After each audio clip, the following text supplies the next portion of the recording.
said something semi-nasty about Let's switch. Let's about switch. your favorite Colombian president. So What's that? I was in a Cambio interview, and they asked me, what do you think about President Samper sticking his nose into the extradition question tonight? Well, not just the extradition, the peace process, everything. Well, I allowed as how, although I wasn't in a position to talk about President Samper's nose, we were, everything was going just fine. Mic's on. Your mic is on. No, this is, no, I know. Yeah. We're actually talking about things already on the public record, so I'm just trying. Thank you. Good morning,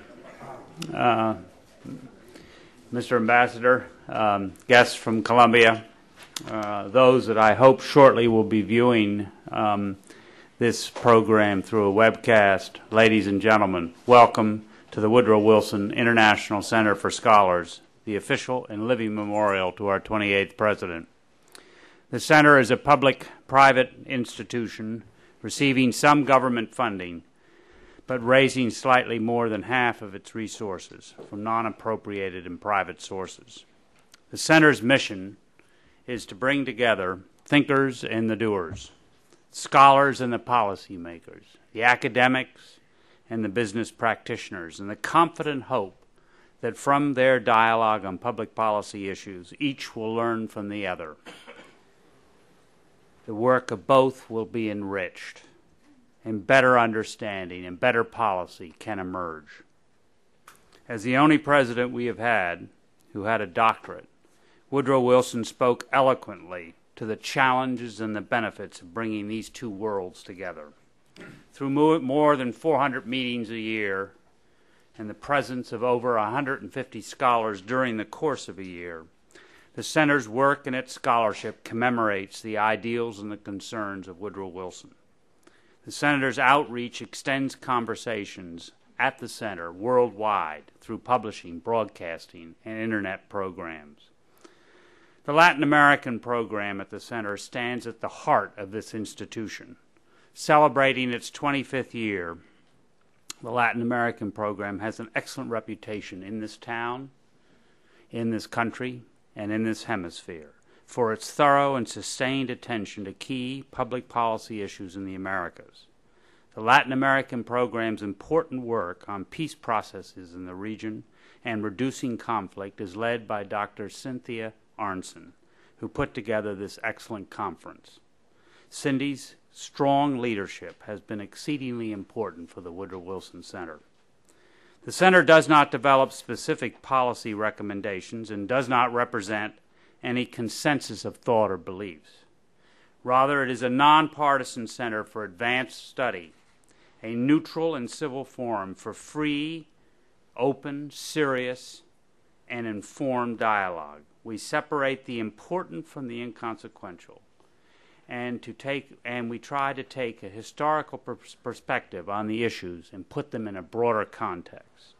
No one attending the center's meetings would sympathize with all the opinions expressed, but everyone will sympathize with some of them. Our aim is to inform the public dialogue with a broad hospitality to many different views.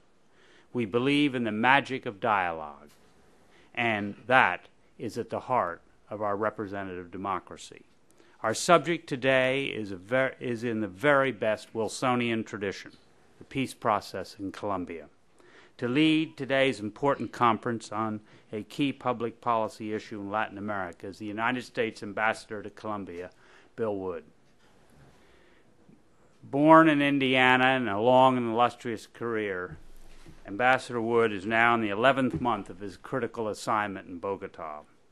He's had a long and distinguished career, as I said, of over 25 years in the American Foreign Service, including service, I believe, in Uruguay, Argentina, El Salvador, and Italy. Ambassador Wood, welcome to the Center. We look forward to your comments. The Ambassador has graciously agreed to answer a few questions following his remarks. Ambassador Wood.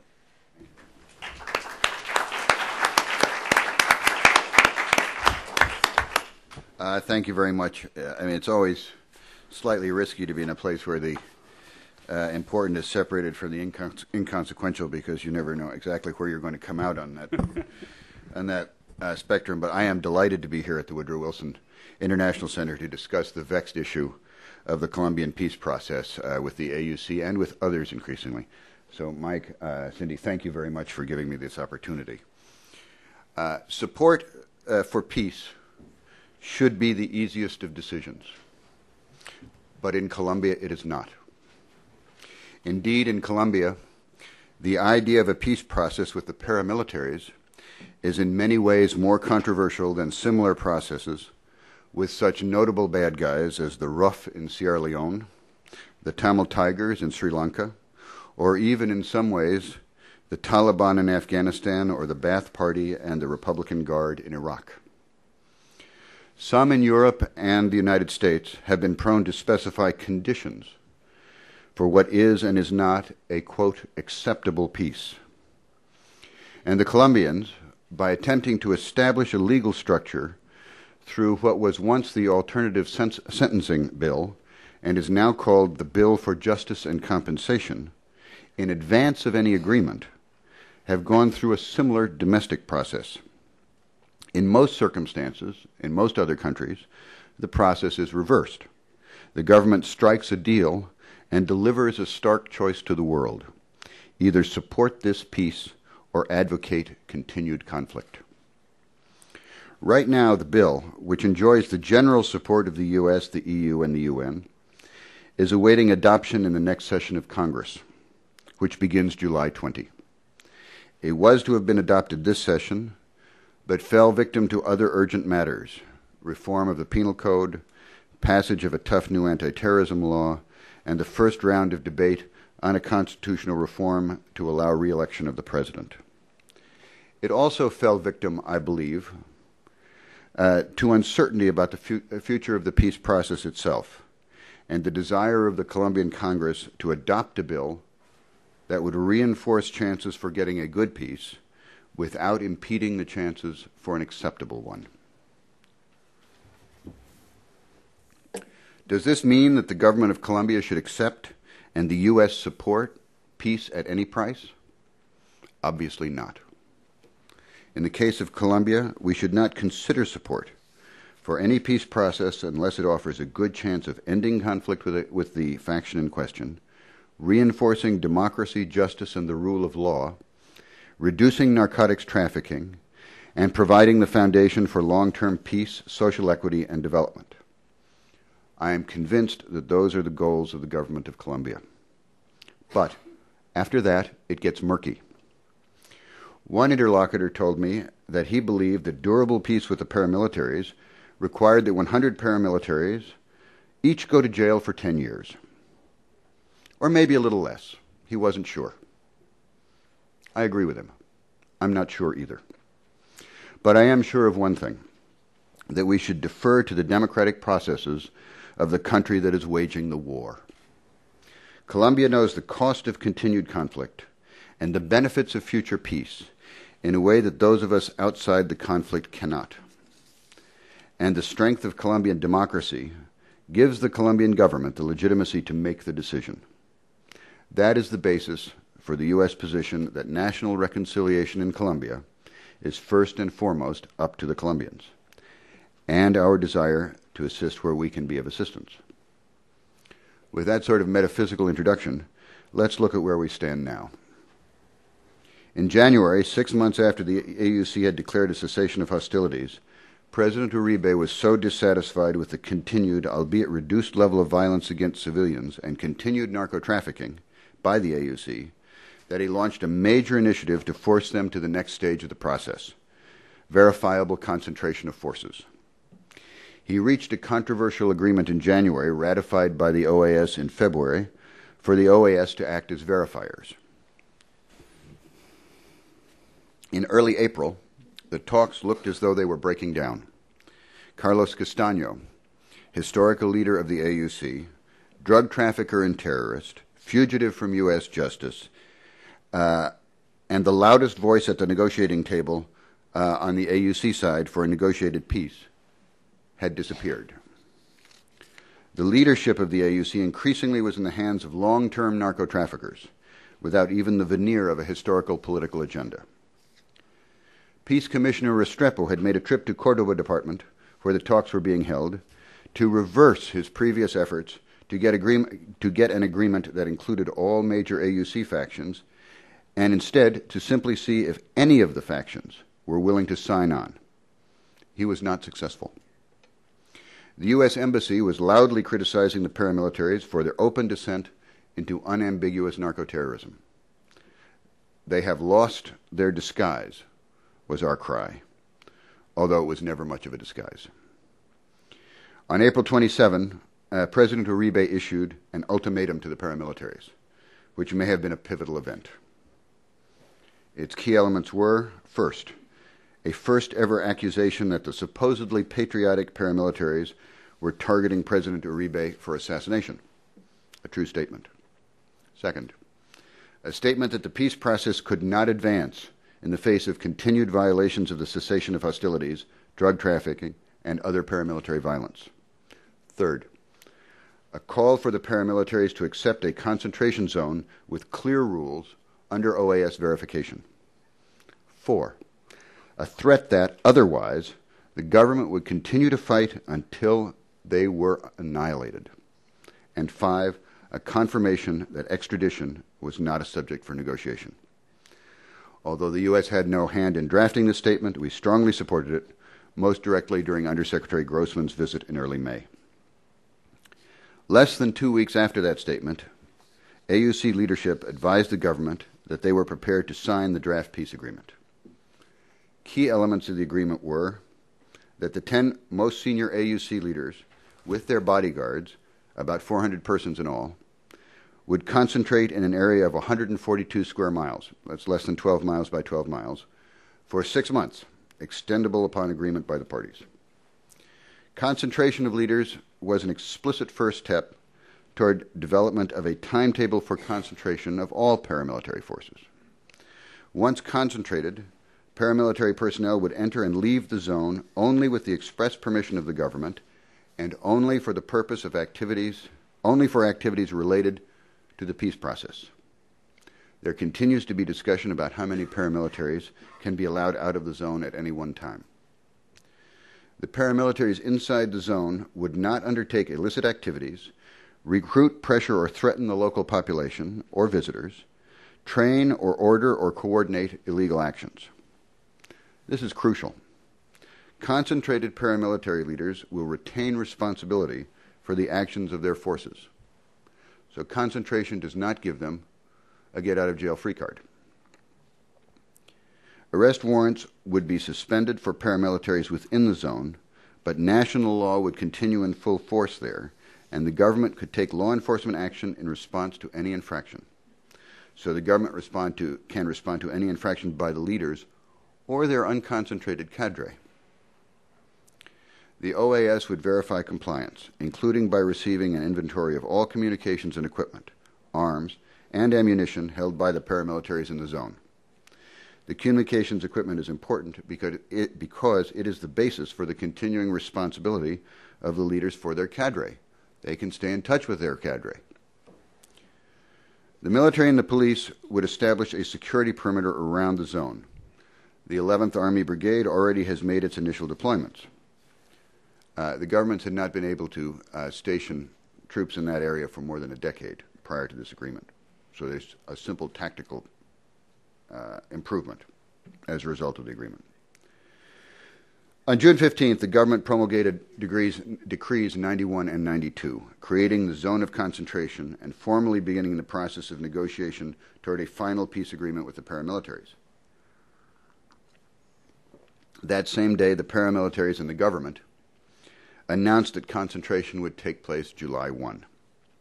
This is 2 weeks later than the original date for concentration, and skepticism regarding paramilitary compliance remains high, including, I might add, with me. The U.S. welcomed the beginning of peace negotiations on June 16, emphasizing the contribution that a credible peace process could make toward ending the violence, the importance that the process in no way prejudiced the extradition of Colombians indicted in the United States, and the need to bring gross violators of human rights and major drug traffickers to trial. In Colombia, the embassy has emphasized steadily in its public statements that the agreement is only as good as paramilitary compliance makes it. AUC leaders have requested the presence of the U.S. at the negotiating table. We have made clear that we would not even consider such a step. As the peace process with the paramilitaries was taking its most recent steps, on May 30, President Fox of Mexico offered Mexican facilitation for a peace process with the ELN, one of the oldest but now the weakest Colombian illegal armed group. Recent press accounts have noted that the ELN seemed to have only three options: to lose on the battlefield, to be absorbed by the FARC, which has a totally different approach and to which the ELN has lost both territory and stature, or to negotiate with the government. European repudiation of the ELN following the kidnapping last fall of European and Israeli eco-tourists may have influenced the ELN to move toward peace talks. The successful negotiations by the government that achieved their safe release without damaging concessions may have indicated that, unlike the FARC, the ELN could be dealt with and would comply with its commitments. President Uribe has called for prudence in developing an ELN process, not least to limit the ability of the paramilitaries in the ELN to play two separate processes against each other. Nevertheless, on June 2nd, the government made an extraordinary gesture. It released for one day convicted ELN leader Francisco Galan to meet with Vice President Santos and Peace Commissioner Restrepo and to deliver the ELN position in the National Congress at a meeting on anti-personnel mines. Although the ELN response, calling for a bilateral cessation of hostilities, the equivalent of renunciation of government authority, and immediate release of all so-called political prisoners was not acceptable, the process continues. On June 16, Mexico named experienced diplomat and former ambassador to Colombia, Andres Valencia, as facilitator. And on June 18, he met with Peace Commissioner Restrepo for the first time, and shortly thereafter with Mr. Galan in an extended get acquainted session. On June 24, the ELN Central Council named Galan as their official negotiator, indicating continued interest in the process. I met with Ambassador Valencia last week.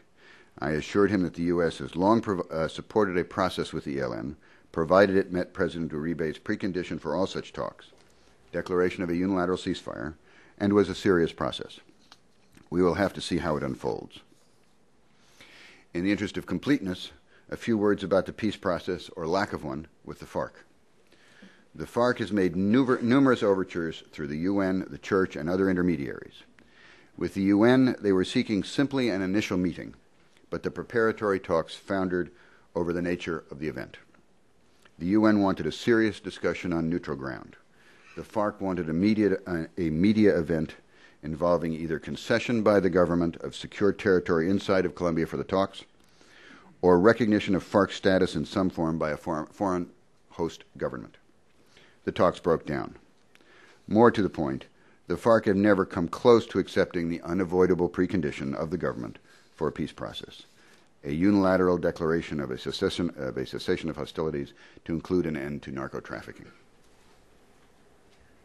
I've held two topics for last because they are meant to apply not to any specific peace process, but to any process with any of Colombia's terrorist groups: the legal structure for peace under the draft law of justice and compensation, and the organizational preparations made by the Colombian government to implement demobilization and reinsertion of armed groups.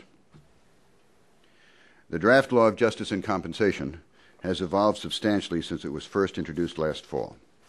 In essence, it provides a legal structure in the event that an illegal armed group declares a unilateral cessation of hostilities, signs a final peace agreement, and provides the government with a list of its members to be considered for benefits under the law.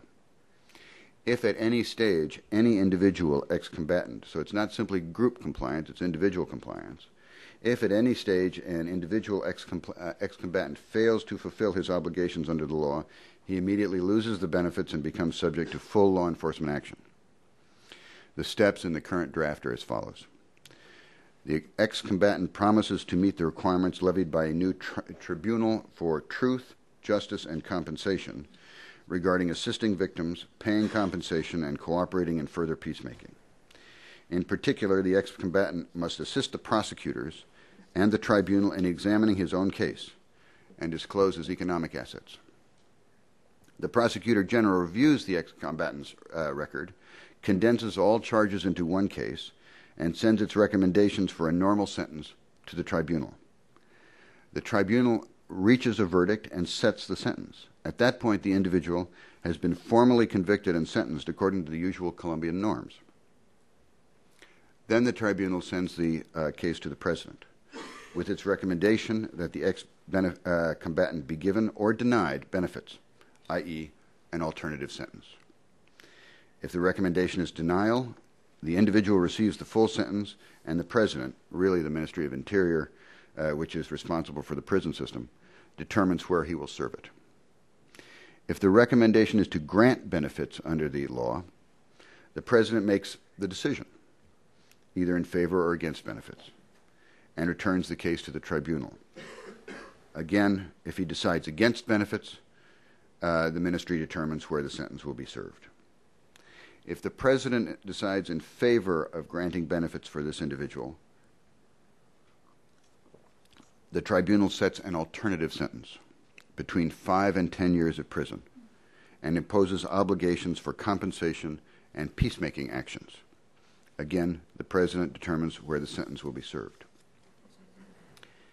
After serving his sentence and fulfilling all other obligations, and again, the sentence is between 5 and 10 years, the beneficiary is placed under supervised parole for 10 years. Or, if his alternative sentence was the minimum alternative sentence of 5 years, he is placed under supervised parole for an additional 5 years. If at the end of that period, the individual has fulfilled every obligation, he is a free man. A couple of comments. First, this is a law meant for the leaders and most violent members of these organizations. Only those found personally responsible for major violent crimes or narco-trafficking would pass under it. Most members of the illegal armed groups would probably be found guilty of so-called political crimes, which would be amnestied. Second, the payment of compensation under the law should not be confused with restoration of stolen property or wrongfully acquired property. Compensation is in addition to restoration of illegally acquired property. So the former combatant faces both confiscation of illegal assets and compensation for illegal actions paid from possibly legal assets. 2 blows to his pocketbook. Third, no promises regarding extradition are made or implied in any part of the law. This is important, and the reason we harp on extradition is, from the U.S. point of view, someone sought for extradition is someone who has violated U.S. law and done direct damage to U.S. citizens. Those who are sought in extradition are the ones with whom are the bad guys, with whom the United States has the most direct connection, the most immediate interest, and the strongest desire for American-style justice.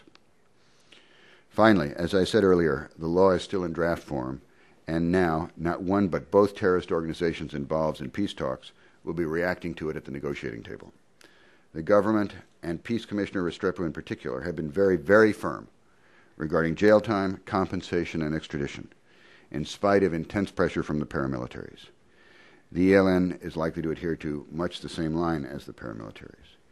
The U.S., the Europeans, and the UN have all said that they can generally support the draft as it now stands. We will continue to support a tough line with terrorists. Demobilization and reinsertion. The government's plans for demobilization and reinsertion are also meant to apply to all groups entering a peace process. But there clearly will be operational differences, if only because of the difference in size between the few thousand ELN members and the much larger AUC paramilitaries. In general, the process is under the control of, first, the Peace Commissioner during negotiations; second, the Ministry of Defense during concentration and demobilization, which includes identification by the National Civil Registry and judicial interrogation by the Prosecutor General; and third, the Ministry of Justice and Interior during the reinsertion phase, with the assistance of a number of other governmental and non-governmental social entities to help with health, education, and placement. The OAS has accompanied the Peace Commissioner at all recent negotiating sessions, not as a mediator, but as an advisor to the government, and is responsible for verification of all operational phases. The Medellin-based demobilization of the Bloque Cacique Nutibara, which we'll hear about later in today's program, has reached the final stages of reinsertion and has many practical experiences to share. But the government's national effort has not yet passed the initial negotiating stage with any group.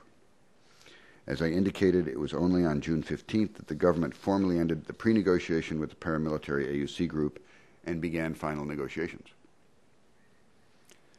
The negotiating phase with the AUC paramilitaries has been difficult. Reports are that the disappearance of Carlos Castaño was related to his willingness, in contrast to the other AUC negotiators, to accept government demands, and that he was a source of internal dissension and insecurity among AUC leaders. Pardon me. Reports are also that Dr. Restrepo has taken a very tough line through shouting matches and threats to leave the table. President Uribe's high popularity and the continuing possibility of re-election give Restrepo a strong negotiating base. Negotiations are taking place only within the limits of the April 27 declaration and the draft law of justice and compensation, although the paramilitaries regularly attempt to sidestep both. As a result, the discussions have operationally related to two chief subjects: modalities for the concentration of the leaders and the subsequent concentration and demobilization of their forces. Regarding the modalities, there already have been heated disputes regarding, for example, access by the paramilitaries to media and other outsiders. Regarding concentration of the rank and file, the first goal is to establish a calendar for concentration and demobilization. The government goal, a hopeful one, is to concentrate up to 4,000 paramilitaries by year's end. The concentration and demobilization phases are modeled after the government's experience with some 4,000 deserters from all terrorist groups. Each former combatant would be identified, not least to enable a check of criminal records for past crimes. Not an easy task, for instance, for paramilitaries carried off as child soldiers years ago. The Defense Ministry would debrief for intelligence about the organization and operation of the paramilitaries. The deserter program has been an important source of such information. The Prosecutor General would interview the former combatants for information relating to possible prosecution, application of the law of justice and compensation, and general legal issues.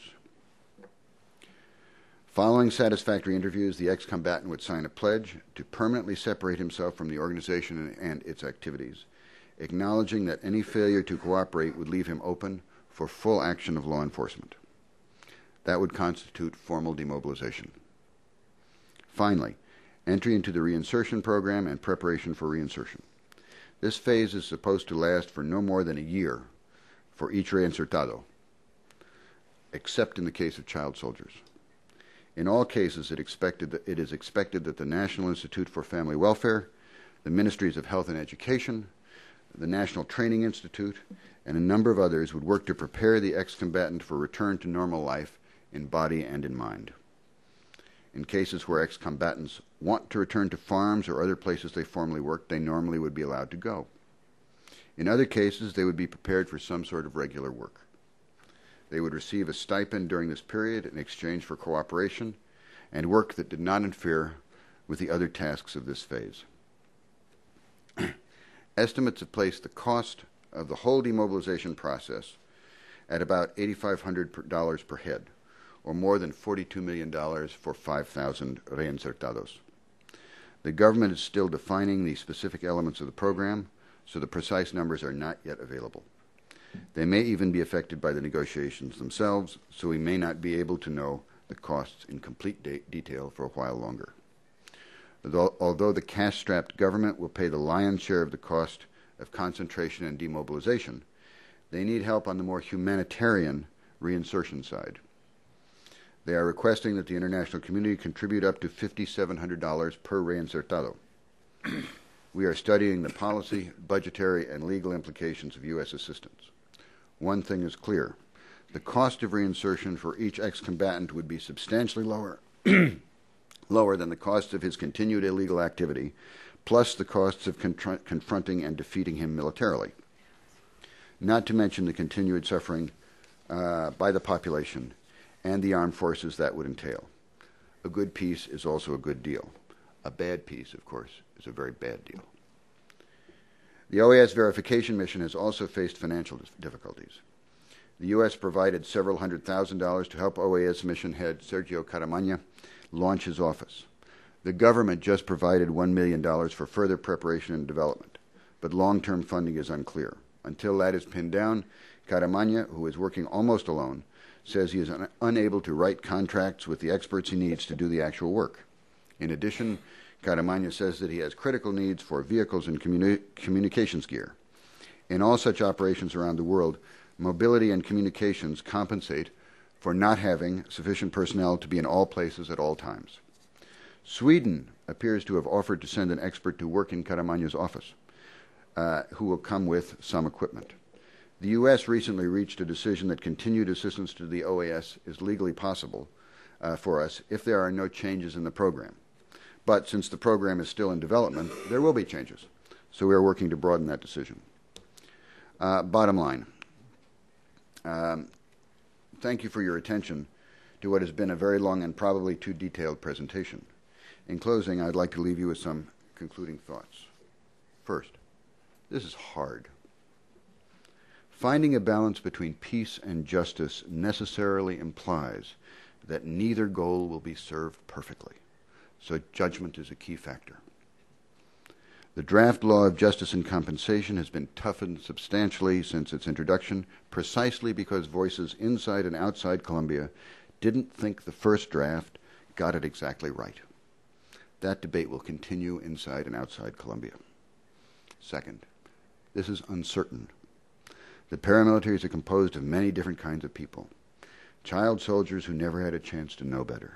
Campesinos who may have been caught up in a struggle they did not understand, or may have felt that their safety and the safety of their families required that they ally with one armed side or another. Thugs and psychopaths looking for a way to realize their desire to prey on society are another group. Leaders of the AUC who range from those who once may have had an ideology but slipped into narco-terrorism and abuse over the years, all the way up to the hardest core, most cynical, most cruel drug lords on the face of the earth, hoping to use the so-called political aspects of the AUC movement to disguise and shield their real activities. And leaders to be, waiting for their time when they can order the depredations and reap the profits. By the way, the other illegal armed groups share this horribly mixed profile. In no plausible scenario will all of these persons participate in any meaningful peace process. But to be able to pull 10,000 or 5,000 or even 1,000 fighters off the battlefield in the country with the largest and longest-lived terrorist movement in the world is a goal worth working for. And I might add, those who refuse to participate in a meaningful process will have branded themselves forever as targets. Finally, this is a necessary part of our policy, both as a part of our partnership with the Uribe administration and as part of our unrelenting war on terrorism and narco-trafficking.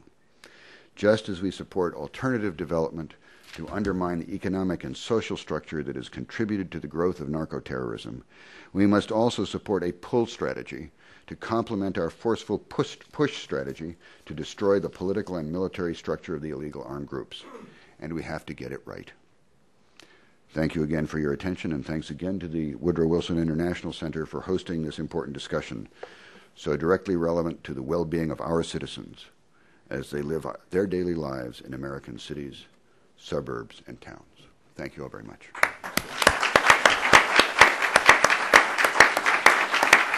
Bill, do you want to sit down and take questions? I'd love to sit down. There was the flight from Atlanta was delayed. I got in about 3:45 this morning, so I actually can probably be more coherent than I'm about to be. Thank you very much. We have about 15 to 20 minutes for questions, and I open the floor. You will be given a microphone. Would you please identify yourself? First question. Ariel, wait for the...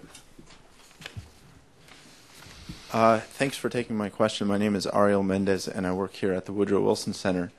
I was wondering if you might be able to shed some light on a recent proposal that seems well-intentioned but may be wrong-headed. I was wondering why there seems to be so much support within Congress and the administration for increasing the number of civilian and military American personnel in Colombia from something like 600 to 1,000 in Colombia. It seems that it may unnecessarily put the popular support for U.S. aid to Colombia at risk if something were to happen, presuming that the greater number of U.S. personnel in Colombia, the greater risk for being killed or abducted.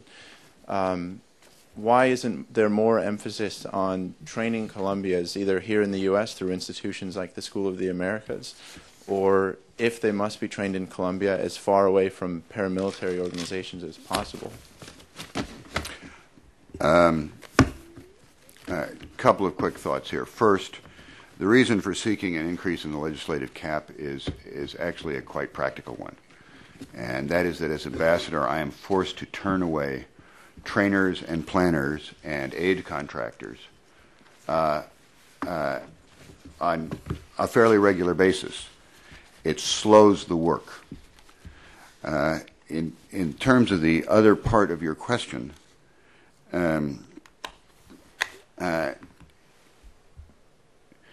it's important to recognize what we are doing in Colombia. The cap on civilian contractors applies to certainly some Defense Department civilian contractors, but the biggest number of civilian contractors are the ones who work in our fumigation program and in AID. This is kind of a one-size-fits-all legislative restriction, and it is impeding those programs. It is, for instance, impeding other sets of civilian contractors, for instance, were those who were training senior government leaders in their protection units, their bodyguards. The cap is interfering with the pace of activities and is slowing activities that could go forward with people identified, with money identified, that can't go forward simply because the number of contractors in Colombia can be capped. But let's turn to the more controversial aspect, and that's uniformed military. I would argue, again, the case on uniformed military is that we are not allowing training and planning to go forward that for which we have money and for which we have personnel simply because of the cap. We achieved a redefinition of the cap a couple of months ago in which we loosened it slightly. For instance, up until a few months ago, the 3 U.S. hostages held by the FARC were counted against the civilian contractor cap, and any military officer flying through Colombian airspace was counted against the uniformed military cap. We've kind of adopted a rule of reason there. But what do uniformed American military do in Colombia?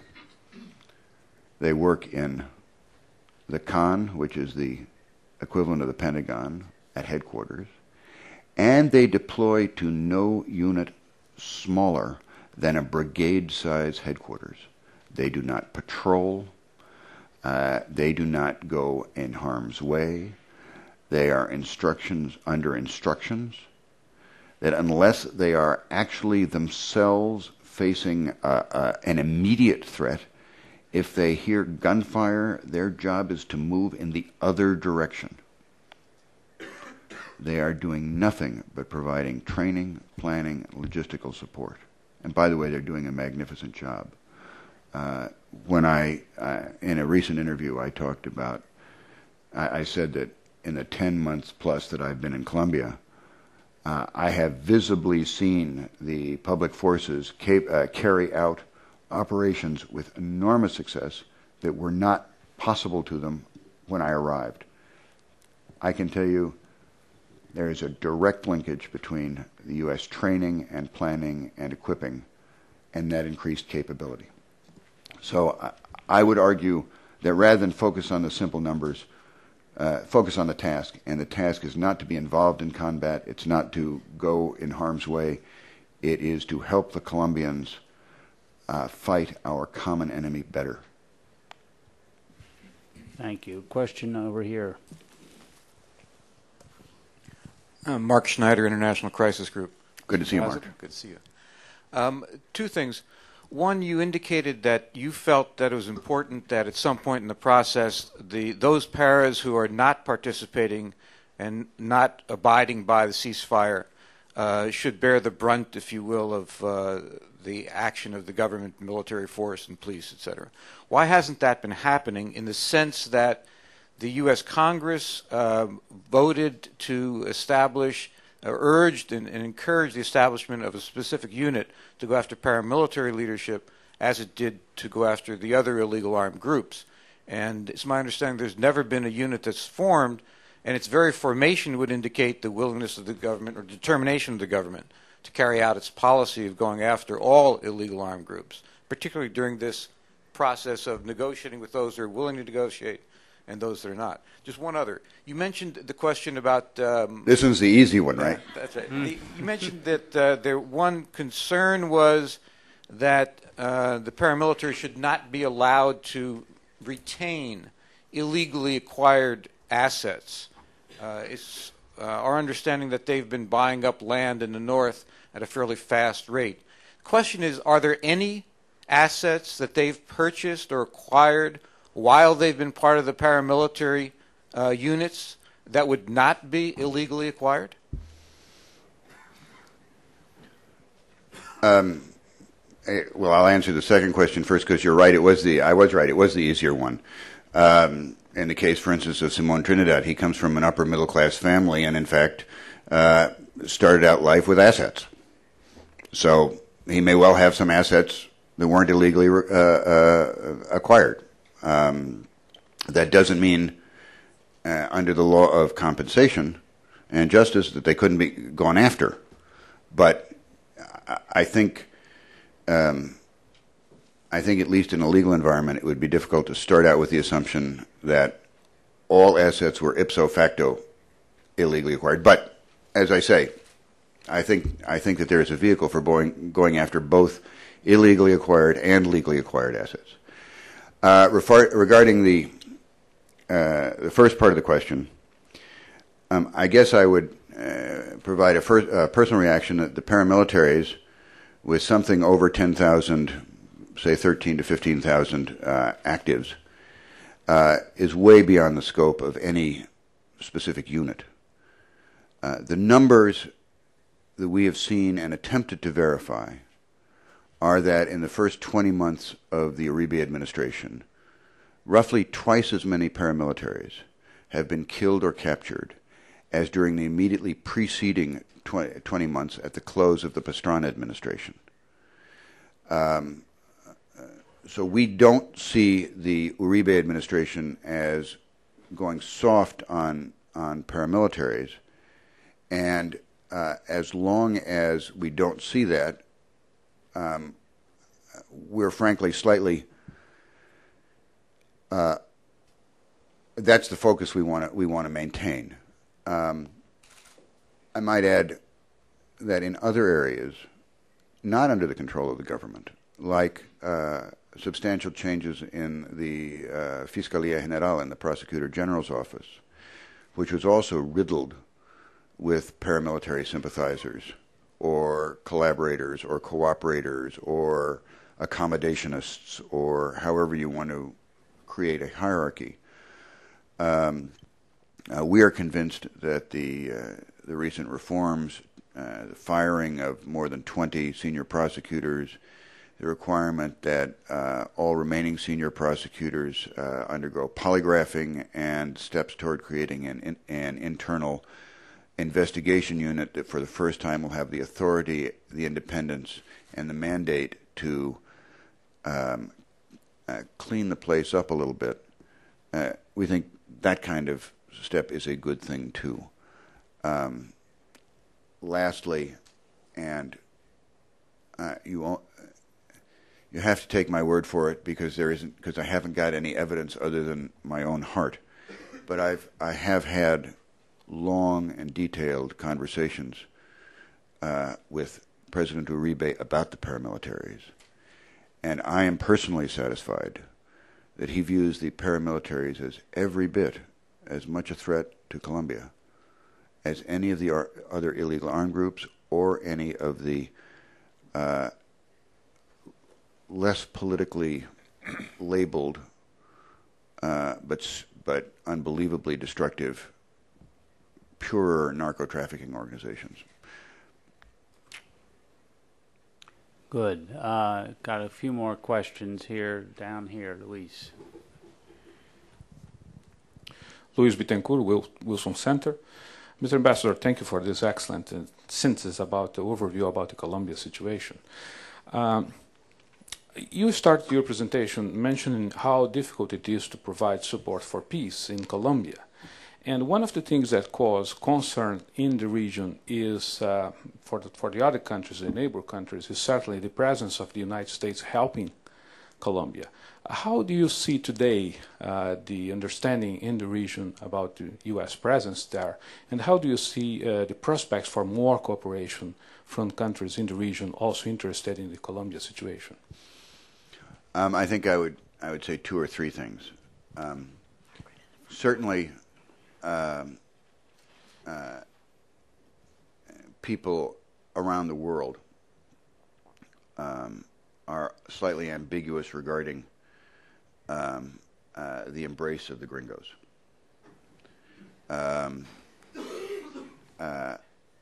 That said, on the single most controversial, directly related U.S. issue, extradition, the polls have been moving steadily in our favor over time, and there is now roughly 50% support for extraditions. By the way, that means there is roughly 50% opposition.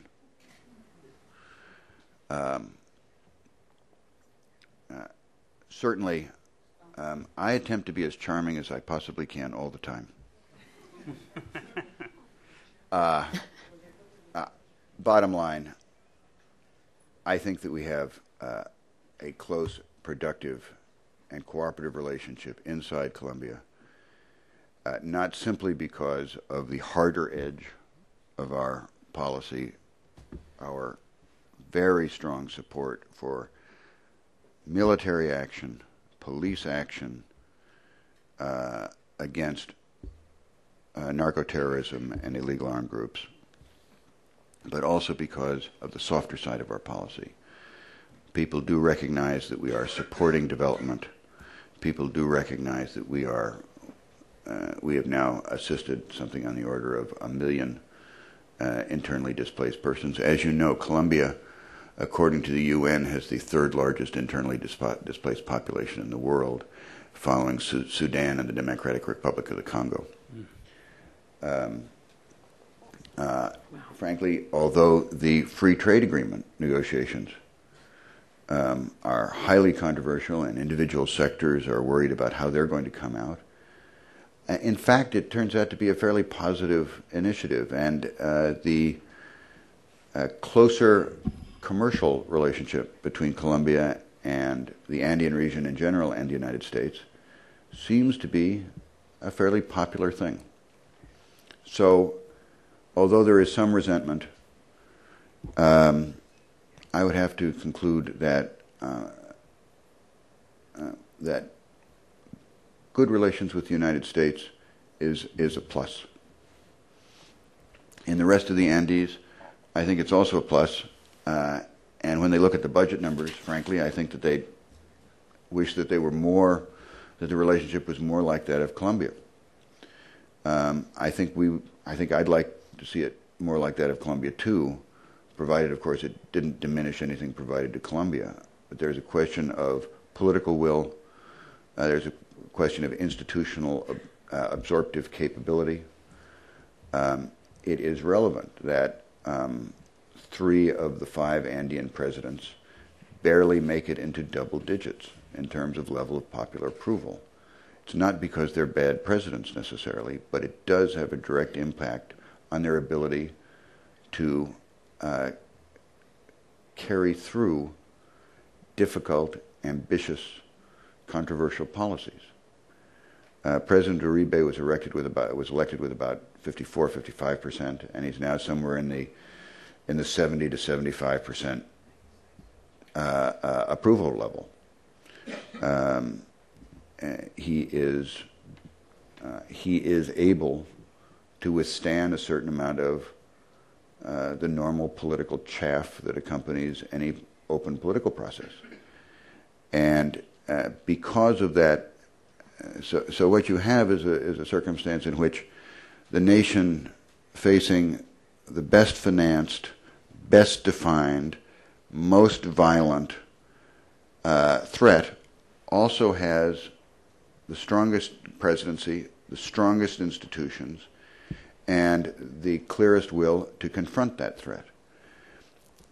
Under those circumstances, I would argue that we should continue to maintain high levels of support for all countries in the Andes, and I haven't got exact numbers, but we're putting in about $680 million a year, $80 million into Colombia this year, and we're putting in over $1 billion to the Andean region as a whole this year.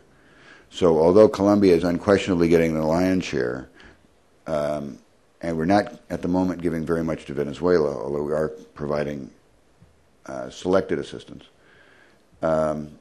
which means that Ecuador, Peru, and Bolivia are dividing something on the order of $400 million in assistance, and that is not insignificant by historical standards. So we are not abandoning the rest of the Andes by any stretch of the imagination, but we are focusing on Colombia, hoping to establish a firm base of success there, and then hoping to export that success throughout the rest of the region. I have three women that have their hands up, one first and then you're second. My name is Winifred Tate. I'm an adjunct professor at American University. I had two questions. The first was on the issue of the indictments and extradition. Are there any precedents in peace talks of this nature where individual leaders are under indictment by the United States? What steps are being taken to actively pursue these indictments, and how could they possibly not interfere with this peace process, given that some of the senior leadership are under indictment? And the second is more broadly about your assessment of Uribe's human rights policies, specifically given the major investment that the U.S. has made in particular human rights agencies, the early warning system, and other kinds of governmental human rights initiatives. Thank you. Why don't we couple the questions? 2 rows down. Another question. Is that all right? Sure. You can take Sure. all of them. Yep. Thank you. Teresa Whitfield from New York University. You said that a bad peace is a bad deal, and I wonder, this is a long-term question, whether it's really possible to get a good peace under these terms. Unlike other kind of negotiating processes, what's on the table is not a substantive negotiation of an agenda for reform, but the terms by which the paramilitaries can come in. They obviously want to stay out of jail and hand over as few of their assets as possible. And that makes any kind of negotiations a negotiation of compromise of aspects of peace and justice that you mentioned. And what I wonder is maybe the cost for the long-term stability and development of Colombia and the kind of Colombian state that you will end up with, even if things go well. And the last question down here. Oh, not Margaret. That's not really fair, you know. Margaret Hayes. First of all, I hope that you will make your statement publicly available as soon as possible. It's excellent. But supposing, hypothesizing that the reason that the illegal groups would want to negotiate peace is that they're beginning to hurt because of the war and the anti-drug trafficking effort. Would you characterize how Colombia is doing in terms of winning the war, and what kind of progress is being made in controlling drug trafficking assets so that these people are hurting? And second, briefly, are we taking a long enough picture at the reinsertion program? 1 year perhaps isn't enough time to fund the re-education, retraining, and creation of job opportunities for all of these folks. Now we'll give the ambassador 35 minutes to answer those three questions that turned into 6 or 7. Well, I'd like to thank Winifred, Teresa, and Margaret. The questions don't actually form a very coherent whole, so let me try to answer them seriatim. As to whether or not there's a precedent for including extradition in a peace process or something like that, actually I don't care. It's not policy. We're not interested in it. We want these puppies, and we want them where we can get at them. Does it have an effect on the negotiations? You bet. They talk about it all the time. It has an effect in both directions, by the way. The inevitability of extradition is a source of uncertainty for the bad guys. President Uribe, and I commend to you the April 27th declaration that I mentioned. President Uribe, and I speak as an old UN negotiator, so I can spot careful use of language when I see it. He said, 1, extradition is not on the table. Colombia will not convert itself into an international pariah to benefit these bums. Third, to avoid extradition, they must convince the international community that they have changed their ways. The impact of, if a close reading of the declaration, as far as I'm concerned, is that the government of Colombia intends to go forward with extradition requests as long as the international community continues to submit them. We intend to continue submitting them. I might add that the United States is not the only one seeking extradition. Numbers of Colombians have been extradited. Numbers of criminals have been extradited to Spain and to Italy.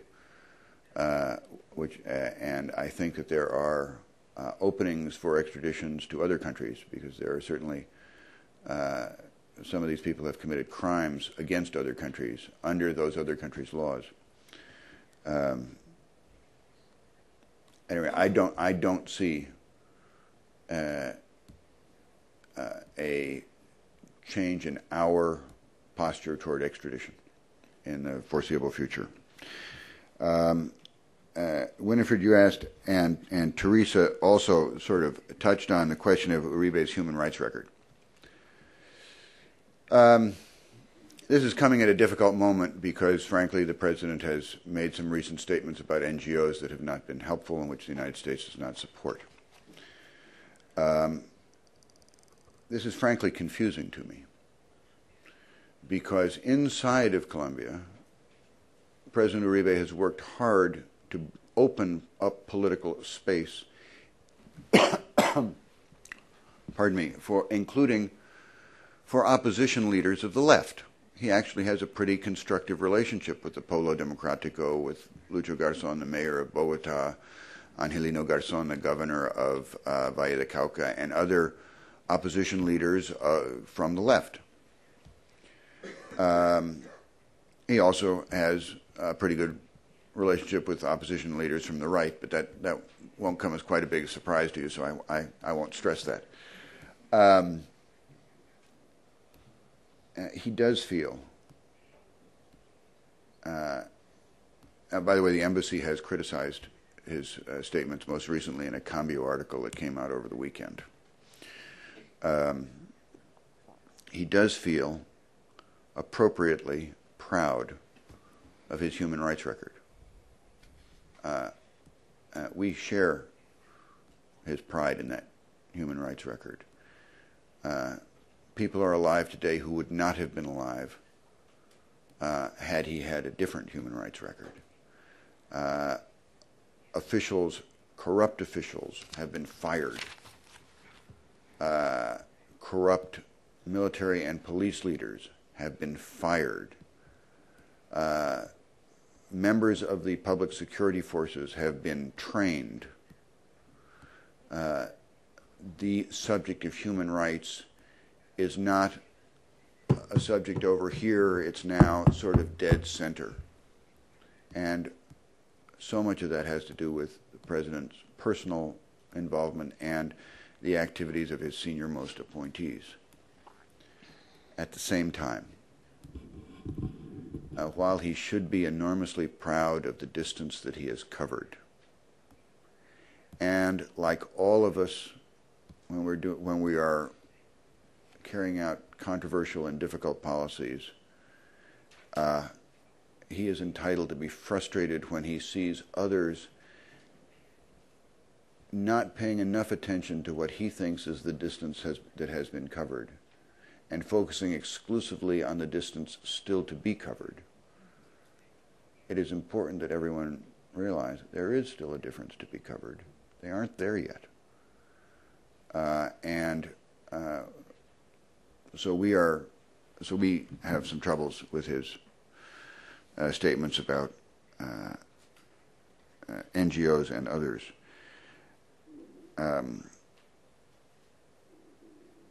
I guess my last comment on well, let me leave it there and get into Teresa's questions about whether or not a good peace is possible with thugs and bums like these, and it's a swell question, and I don't know the answer to it.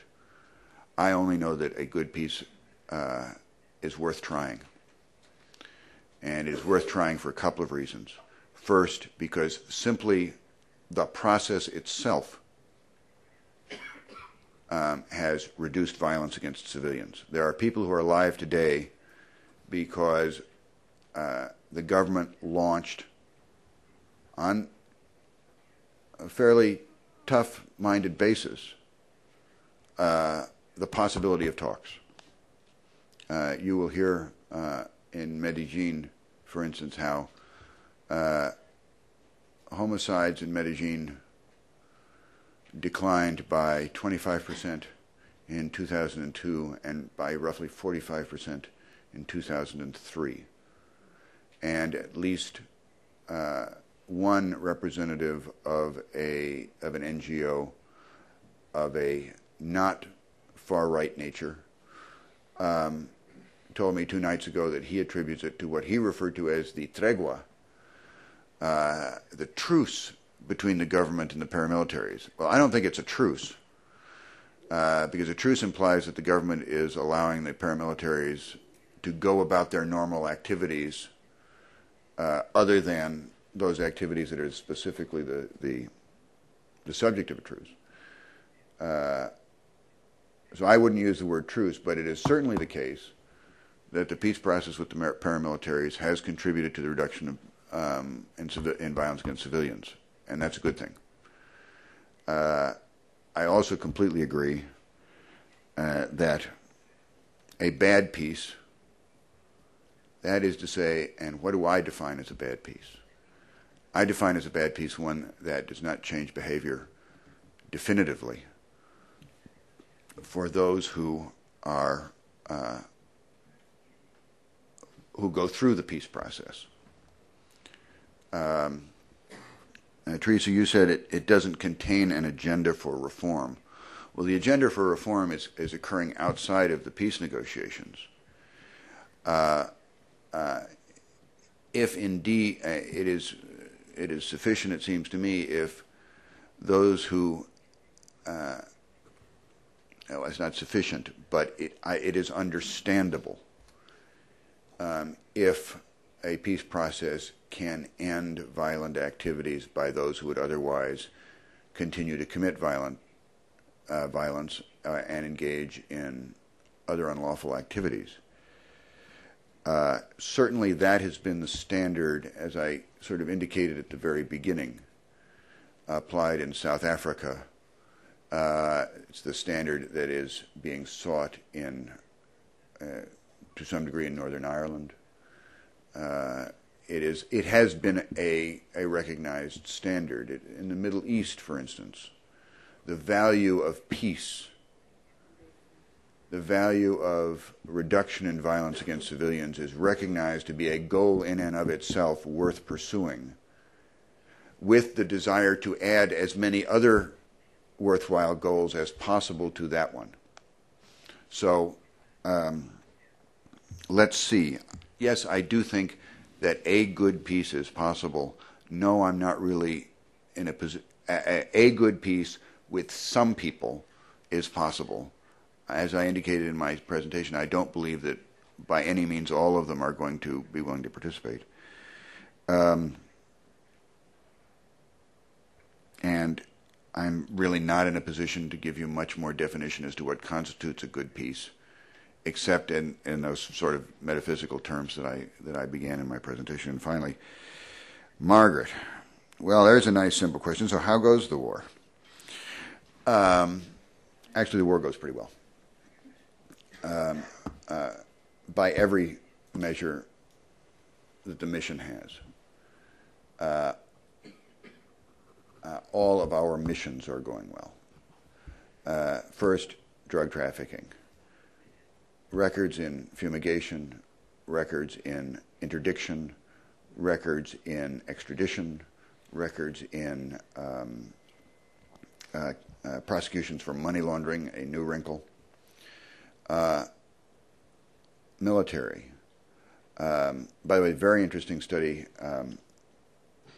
by a British group using the raw data coming from Justicia y Paz, but reconfiguring it into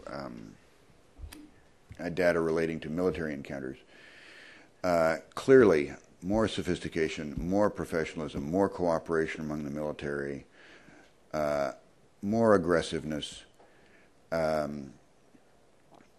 They are out there, and sort of the simple-minded change is the military and the police used to go out against the bad guys, and having engaged them in some small part, because the bad guys, being guerrillas, would fall back rather than confront formed units. Then the military would retire back to the capital or back to their bases, and the bad guys would filter back. The big change, the big difference in Plan Patriota is they're there to stay. The planning is long-term. The logistics is based on long-term stay. It's very expensive. It's very hard. It's not a pleasant conflict. The government doesn't use anti-personnel landmines. The bad guys do. The majority of actually, the government uses explosives, but they have to be detonated. They are not pressure sensitive or proximity sensitive. So if you don't mean for that thing to go off, a kid or a cow walking over it isn't going to set it off. The majority of the government's casualties come from landmines. We are in a tactical environment. In the last several months in the Plan Patriot area, we've discovered that the bad guys are putting landmines in trees and out at sort of chest high, with chest high tripwires. And we discovered that soldiers are trained to look for tripwires on the ground. And as they're looking around, they walk into chest high tripwires, and actually a landmine sort of at chest high will do more damage to you than a landmine on the ground, under the ground. Similarly, we're finding that the bad guys seem, and by bad guys I mean the FARC, they seem to station snipers around minefields, so that when a squad or a platoon blunders into a minefield, the sniper's only job is to ensure that they can't exit the minefield the same way they entered, so that they have to go through more mines to get out rather than... so there are tactics involved. The government has unearthed reinforced tunnels, reinforced ammunition dumps, things like that. This isn't sort of the 7th Cavalry against Cub Scout Troop Number 7. These are bad guys. There are shortages. Shortages primarily in communications, logistics, and especially transportation. And one of our jobs is, and we have made, I think, and I'm very proud of this, over the last 10 or 12 months, we've made real progress in developing synergy among forces, a synergy between the counter-terror and the counter-drug effort. For instance, we now plan our spraying much more closely in line with their planning for the military. This constrains our spraying a little bit. This constrains their military operations a little bit. But what we're discovering is that rapid reaction forces for spray operations are the same rapid reaction forces you use for military operations. Medevac facilities for spray operations are also being used as medevac for military operations. So you're getting a bigger bang for your buck.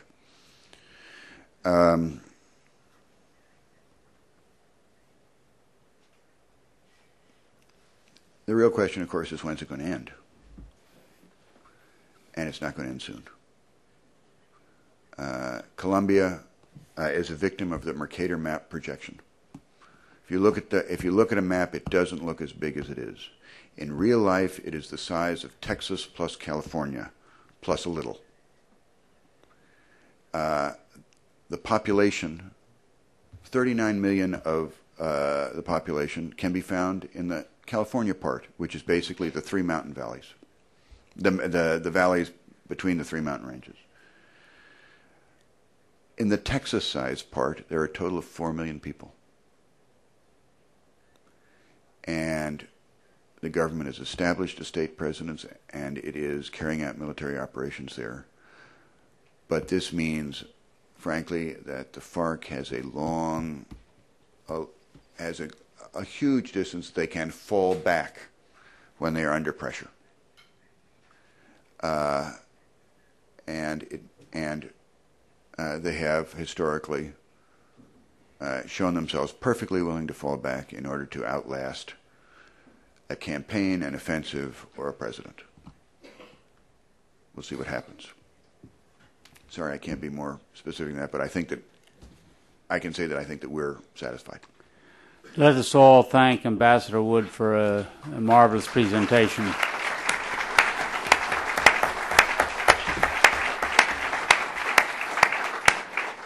Thank you very much. The second session will... Sure. We'd like to invite you back at 1 o'clock, where we'll start with the first of 2 afternoon panels. Our participants, the panelists themselves, will be joining us for lunch across the hallway. There's a food court down at the ground level of this building. We invite you to eat fast and come back quickly. Thank you. Very sorry he wasn't here. Oh, that's all right. Whereabouts in Indiana are you from? Well, I was raised in Fort Wayne, but I was born in Fort Wayne, but I grew up in New York City. So you can have that, and I can send over. Yeah, absolutely. Yeah, good.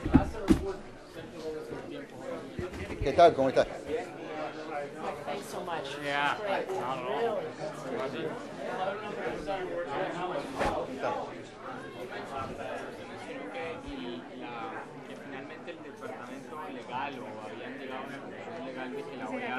Estados Unidos podía apoyar la misión de Panamá, pero que como está en este momento, pero no si es sujeto a ningún cambio de África. Bueno, realmente no puedo explicar más. Es que apoyamos, en términos políticos, apoyamos 100% el esfuerzo del señor Caramaña y la OEA. Y estamos buscando caminos, digamos, burocráticos para expresar este apoyo en una forma muy concreta y realmente financiera. Sí. Well, as I've already said, we've already provided several $100,000 to, and more is exactly the question. I can't help you. I can't help you. ¿Nos hablan español más, por favor? Básicamente, ¿cuáles son las críticas que ustedes le hacen al proceso de paz con los paramilitares y hasta cuándo Estados Unidos está dispuesto a apoyar este proceso? ¿Qué condiciones se requieren? Bueno, como dije en la entrevista, Colombia hace el valor del proceso de paz con los paramilitares depende 100% en el cumplimiento por parte de los paramilitares. Sin cumplimiento por parte de ellos, el proceso no tiene valor. Y entonces, nosotros esperamos su cumplimiento. Y desde cese las hostilidades, ¿cuáles son las condiciones para que ustedes lo apoyen? Bueno, para empezar el proceso tenía que declarar una hostilidad. Para continuar con el proceso tiene que cumplir con su declaración, tiene que concentrarse, tiene que dejar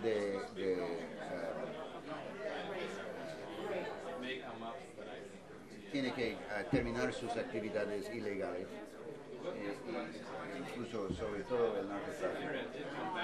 Tiene que reconocer la autoridad y legitimidad del gobierno democrático del país y participar en la sociedad como ciudadanos, no como terroristas.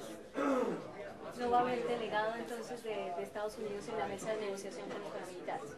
Jamás. No tenemos la más mínima idea.